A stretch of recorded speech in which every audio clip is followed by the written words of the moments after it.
Maghahain na ng moisyon ng minorya ng Senado na simulan na ngayong araw ang proseso ng impeachment laban kay Vice President Sara Duterte. Giit ni Senator Risa Hontiveros, hindi naman daw tatagal ng isang oras kung isasagawa ang opening rights ng impeachment. At para bigyan tayo ng iba pang detalye live mula sa Senado, nasa frontline ng balitang yan si Camille Samonte. Camille, ano ba ang planong gawin ngayon ng minorya dyan sa Senado?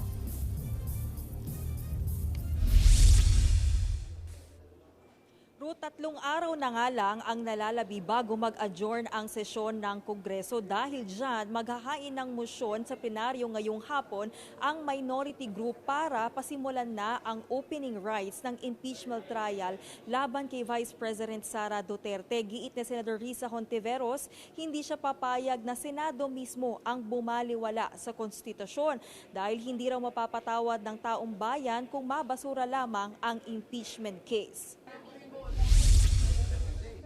Matatandaan na sa June 11, huling araw ng sesyon, itinakda ni Senate President Cheese Escudero ang pagbasa ng Articles of Impeachment at pag-convene ng Senado bilang impeachment court. Giit dyan ni Hontiveros, hindi naman matagal ang proseso ng panunumpa at pagbasa ng Articles of Impeachment, kaya dapat daw masimulan na ito ngayong araw.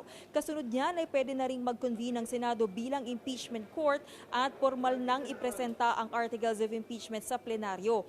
Momosyon din nila na payagan na si SP Escudero na manumpa bilang presiding officer ng impeachment court at mag-administer at prescribe ng oath sa lahat ng miyembro ng Senado. Naniniwala si Hontiveros na hindi na kailangan aprubahan ng mayorya ang kanilang moisyon dahil nasa mandato naman nila na agad dapat aksyonan ang impeachment case alinsunod sa konstitusyon. Pakinggan natin ang pahayag ni Senator Risa Hontiveros. Wala pa tayo sa trial proper. Opening rights pa lamang, panunumpa at formalidad.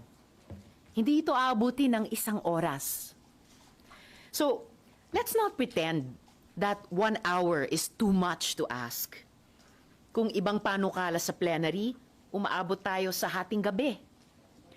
Sa tingin ko, kaya nating humanap ng oras para dito.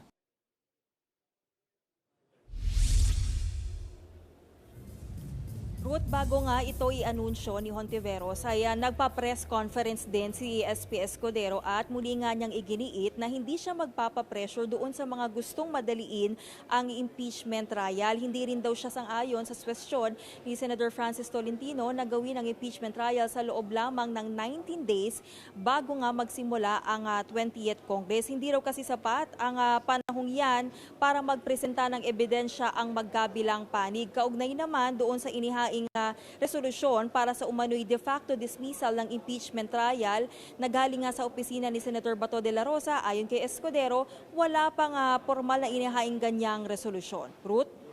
Camille, bukod dyan sa mga nangyayari dyan sa loob ng Senado, meron daw naman sa labas na nagprotesta. Ano ba ang hiling nila?